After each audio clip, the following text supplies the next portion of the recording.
Olá, meu nome é Rebeca e junto com meus colegas Luísa, Miriam, Lucas e Vitória, vamos apresentar um experimento de decomposição. Mas o que é a decomposição? A decomposição é o processo realizado por fungos e bactérias que garante que nutrientes sejam novamente lançados no meio para que possam ser reaproveitados. O processo de decomposição necessita de 3 fatores básicos: umidade, calor e oxigênio. A umidade garante a proliferação dos micro-organismos e permite que alguns esporos germinem. Já o calor acelera esse processo, pois aumenta consideravelmente o número de micro-organismos em pouco tempo. Por fim, temos o oxigênio, que é necessário para a realização da respiração celular. Quando algum dos componentes citados acima não está disponível, o processo de decomposição torna-se lento e pode até mesmo não ocorrer. A formação dos fósseis é o exemplo claro de como esses fatores atuam na decomposição. No primeiro experimento, colocamos tomate e banana para se decompor, porém em diferentes condições de temperatura. Um deles foi mantido em uma temperatura ambiente, outro na geladeira e outro no congelador, durante 16 dias. Todos eles tiveram a umidade mantida por um algodão úmido colocado nos recipientes. Os resultados foram os seguintes.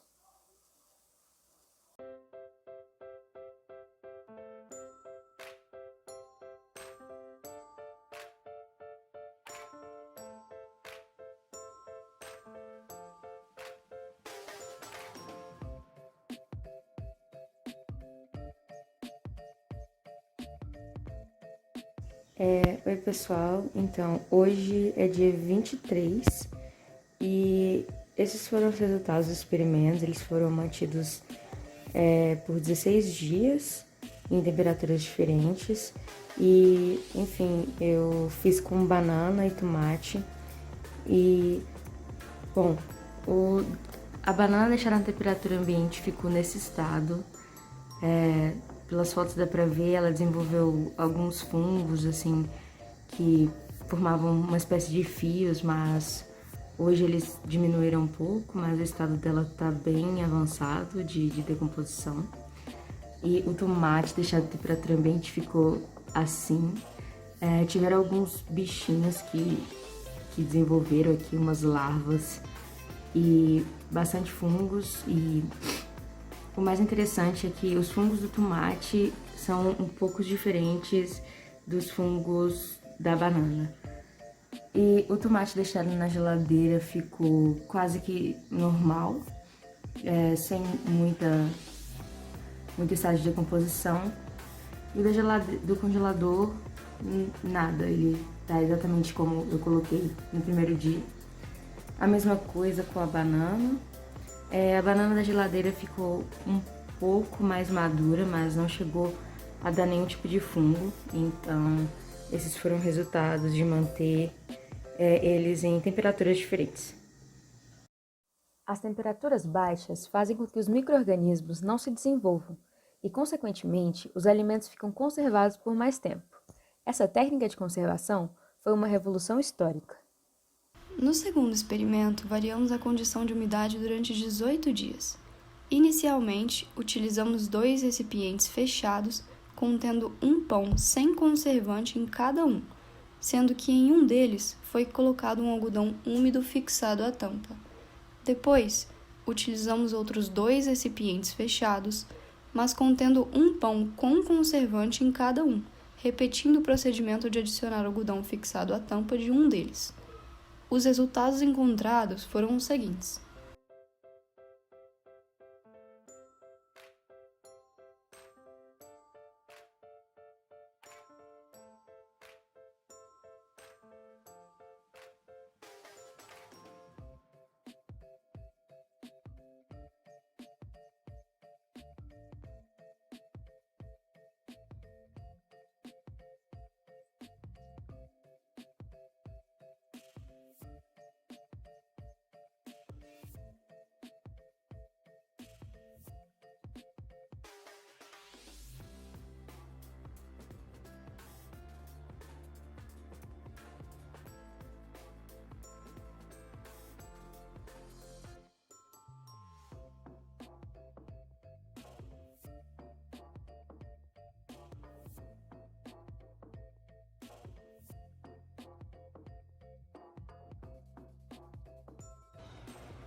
Hoje se completam 18 dias do meu experimento e essa é a situação do pão sem conservante e exposto à umidade.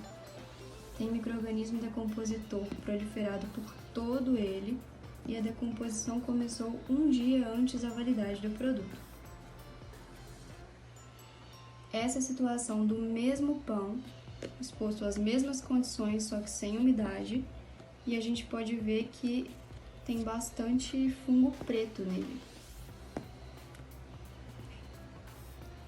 Essa é a situação do pão com conservante, exposto às mesmas condições do que os outros dois, com umidade. A gente pode ver que tem pouco micro-organismo decompositor proliferado se comparado aos outros dois. E por último, o mesmo pão anterior, só que sem umidade. A gente pode ver que ele está íntegro, sem nenhum micro-organismo decompositor aparente. A umidade acelerou o processo de decomposição, garantindo uma proliferação mais rápida de micro-organismos do que nos recipientes sem umidade. Isso explica por que devemos armazenar adequadamente nossos alimentos. Além disso, a presença de conservantes também foi um fator determinante para a decomposição. No terceiro experimento, utilizamos macarrão e sal por 22 dias. Em um dos recipientes foi colocado macarrão cozido e um algodão para manter a umidade, e no outro recipiente, um macarrão com algodão e bastante sal. Os resultados foram os seguintes. No meu experimento, eu fiz macarrão com sal e sem sal. A partir do quinto dia, no macarrão sem sal, é possível ver alguns pontos, e no sexto, alguns pontos mais pretos. E ele foi mofando com um bolor verde e branco. A partir do 11º dia, foi o dia que eu comecei a ver alguns pontos pretos no macarrão que foi cozinhado com sal. E a partir desse momento, o macarrão sem sal começou a criar algumas moscas. Aqui são as fotos do processo. O macarrão com sal, ele estava cheio desses pontinhos verdes, assim. Ele foi mofando bem mais devagar do que o macarrão sem sal. E o macarrão sem sal, ele gerou essas larvas dessas moscas. Então tinha mosquinhas mexendo aqui dentro. Ele ficou bem marrom ao final do procedimento. E essa foto daqui é do macarrão com sal, quando ele já estava todo recoberto de mofo. E aqui são as larvas no 19º dia. E aqui é o mofo do macarrão com sal, que teve esse mofo mais escuro e um mofo um pouco mais claro só. Então, o macarrão com sal, ele demorou 5 dias a mais do que o macarrão sem sal para começar a mofar. O sal retira a água dos alimentos através da osmose e com isso dificulta a proliferação dos micro-organismos decompositores. O nome dessa técnica é salgamento e é muito popularizada na conservação de peixes. No quarto experimento, comparamos a decomposição de uma batata comum e uma industrializada. Então, colocamos cada uma em um recipiente tampado por uma gaze presa por elástico, por 21 dias. E os resultados foram os seguintes. Olá pessoal, eu vou comentar brevemente meu experimento. A ideia do meu experimento era comparar a decomposição de uma batata frita normal e a vendida por um fast food. Como podemos observar, no quarto dia já é possível ver um bolor crescendo sob a batata frita caseira. Esse bolor nada mais é que uma proliferação de fungos. Mas afinal, por que os fungos estão proliferando apenas na batata frita, feita em casa, e não na vendida pelo fast food? A resposta para isso é muito simples. Esses alimentos vendidos por essas grandes redes alimentícias recebem uma quantidade considerável de conservantes e outras substâncias, como sal, açúcar, componentes que melhoram o sabor, aroma, a textura e aumentam o prazo de validade. Esses conservantes, então, acabam retardando o crescimento de micro-organismos que causam a deteriorização do alimento. Por isso, essa batata frita continua intacta e provavelmente continuaria assim pelos próximos meses ou até anos. A fim de justamente aumentar a durabilidade dos alimentos, as indústrias de grande escala, como os fast foods, utilizam muitos conservantes, e os resultados são impressionantes. Esses conservantes são bastante prejudiciais à saúde, e aí está a importância de optar por alimentos mais naturais. Por fim, no quinto experimento, comparamos a decomposição de tomate com agrotóxicos e sem agrotóxicos por 12 dias. Assim como nos outros experimentos, mantendo a umidade com o algodão molhado. E esses foram os resultados.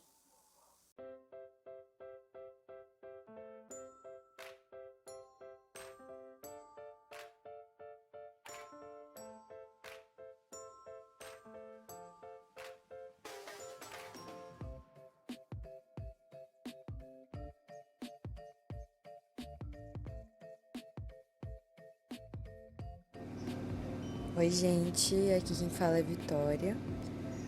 Hoje é 24 de novembro de 2021. Se completam 12 dias que eu tô observando a decomposição de 2 tomates, um com agrotóxicos e outro sem agrotóxicos. E agora eu vou abrir aqui pra gente observar como tá a decomposição de cada um. Esse primeiro aqui é o com agrotóxico. E eles ficaram assim, depois de 12 dias.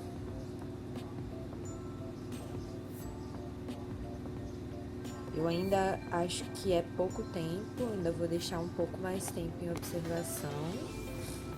Esse é o sem agrotóxicos. Eu observei, ele começou, como vocês vão ver na foto, a dar fungos antes, ainda que ele estava mais verde do que o com agrotóxico. Ele formou uma espécie de um lodo verde, assim, que pra mim se difere do com agrotóxico. E vocês vão poder observar também nas fotos os resultados, como foi a evolução desse processo de decomposição ao longo desses 12 dias. Obrigada, até a próxima. O Brasil é um dos países que mais utilizam agrotóxicos em seus alimentos em todo o mundo. E essa é uma realidade triste por causa da saúde da população. Apesar de manter os alimentos conservados por mais tempo, tem uma série de consequências a longo prazo no nosso corpo. E esses foram os nossos experimentos de decomposição. Muito obrigada por nos assistirem e até a próxima!